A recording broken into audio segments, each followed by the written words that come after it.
हाँ तो बच्चों तैयार हो ना आज फिर से कुछ क्वेश्चन करने के लिए।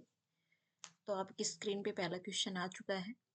संतुलित आहार का मुख्य उद्देश्य क्या है?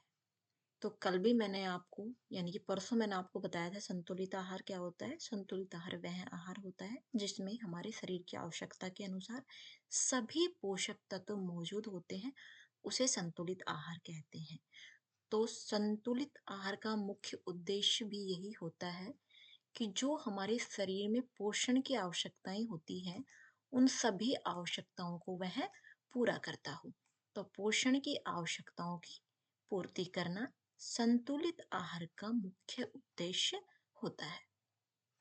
नेक्स्ट क्वेश्चन, संतुलित आहार का सबसे अच्छा वर्णन क्या है? बताओ।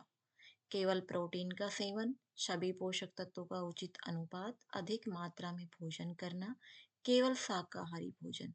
तो देखो जहाँ केवल वर्ड लग जाए ना, ये एक आप नोट कर लेना इस चीज को, जो किसी भी सब्जेक्ट का पेपर हो जहाँ केवल वर्ड आएगा ना, ये समझ लेना वो 80% गलत है। ठीक है, केवल एक नेगेटिव वर्ड होता है, तो इसको नेगलेक्ट करने की कोशिश करना। और इसका सही आंसर आपको स्पष्ट दिख रहा है, मैंने लिख भी रखा है, ऐसे बेसिक क्वेश्चन है।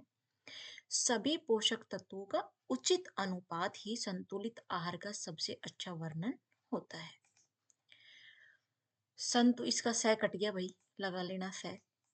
संतुलित आहार में कितने प्रमुख पोषक तत्व होते हैं? तो संतुलित आहार में प्रमुख पोषक तत्व 6 होते हैं, याद रखना। बच्चों के लिए सबसे अधिक आवश्यक पोषक तत्व कौन सा है? तो बच्चों के लिए सबसे अच्छा पोषक तत्व होता है प्रोटीन, क्योंकि प्रोटीन से ग्रोथ होती है और ग्रोथ बच्चों के लिए जरूरी होता है। तो बच्चों की टूट फूट और बच्चों की लंबाई ग्रोथ के लिए प्रोटीन सबसे इम्पोर्टेंट होता है।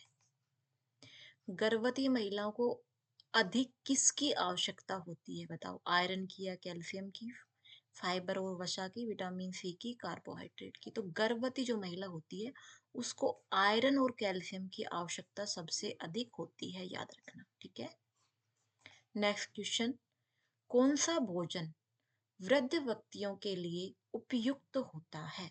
तो वृद्ध व्यक्तियों के लिए हल्का और सुपाच्य भोजन अच्छा होता है। ठीक है, क्योंकि वृद्धावस्था में पाचन तंत्र है वो कमजोर हो जाता है, तो गरिष्ठ एवं भारी भोजन को नहीं पचा पाता, इसलिए उनको हल्का और जल्दी पचने वाला, सुपाच्य का मतलब होता है जल्दी पचने वाला आहार, इस तरीके का आहार देना चाहिए। कौन सा भोजन वृद्ध व्यक्तियों के लिए उपयुक्त होता है? ये क्वेश्चन रिपीट हो गया है सेम। आगे चलते हैं।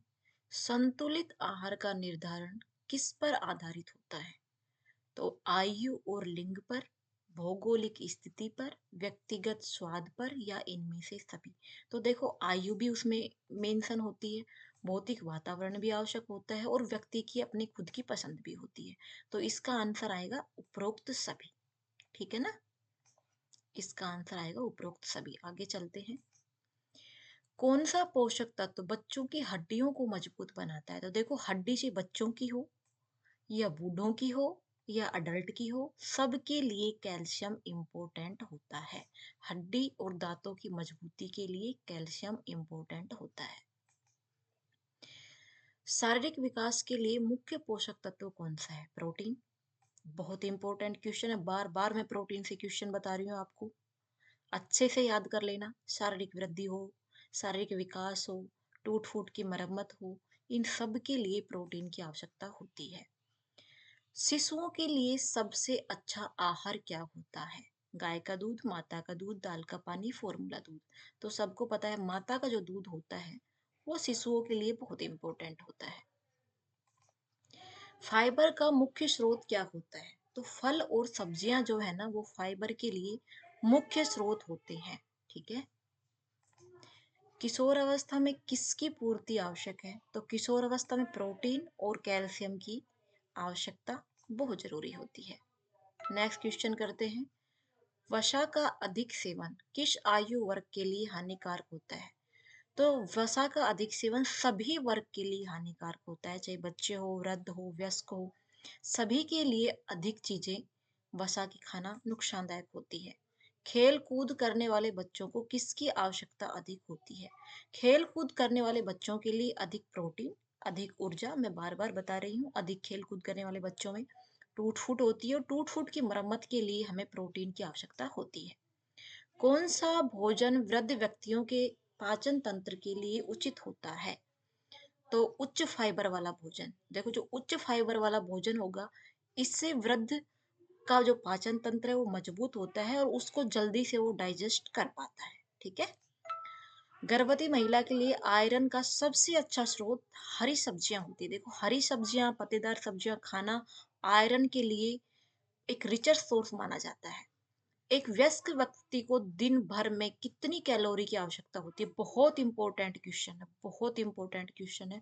2000 से 2500 कैलोरी पर डे हमें लेनी चाहिए। कौन सा पोषक तत्व बच्चों की मानसिक वृद्धि में मदद करता है? तो जो ओमेगा 3 है ना, ये बहुत इंपॉर्टेंट होता है बच्चे की मेंटल पावर के लिए। किशोर अवस्था में आयरन की कमी से एनीमिया हो जाता है। देखो जी, कोई सी व्यवस्था हो, अगर आयरन की कमी होगी ना तो एनीमिया सभी को होना निश्चित है। ठीक है। उम्मीद करती हूँ आज की क्लास आपको बहुत पसंद आई होगी। सब्सक्राइब कर देना, लाइक कर देना, शेयर कर देना। रोज बोलती हूँ लेकिन फिर भी बहुत कम लाइक मिलते हैं मुझे, बहुत कम।